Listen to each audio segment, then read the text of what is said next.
Voici un exemple de livre des recettes conforme en micro-entreprise. Je vais créer avec toi une ligne du livre des recettes. On va commencer par la première valeur de ma ligne, c'est-à-dire la date de l'encaissement.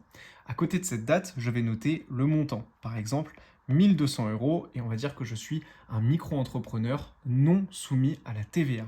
À côté, je vais noter la référence de la facture, par exemple la facture numéro 2 qui concerne cette transaction.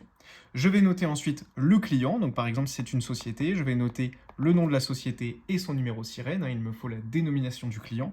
À côté, je vais noter la nature de la transaction, donc est-ce que c'est de la prestation de service, est-ce que c'est de la vente, et je vais pouvoir détailler plus précisément ce que j'ai fait. Ça permettra de calculer plus facilement les cotisations sociales que tu dois notamment à l'URSSAF. Et enfin, je vais noter le mode de règlement. Est-ce que j'ai reçu ces 1200 euros en espèces? Est-ce que c'était un virement ou est-ce que c'était un paiement par carte?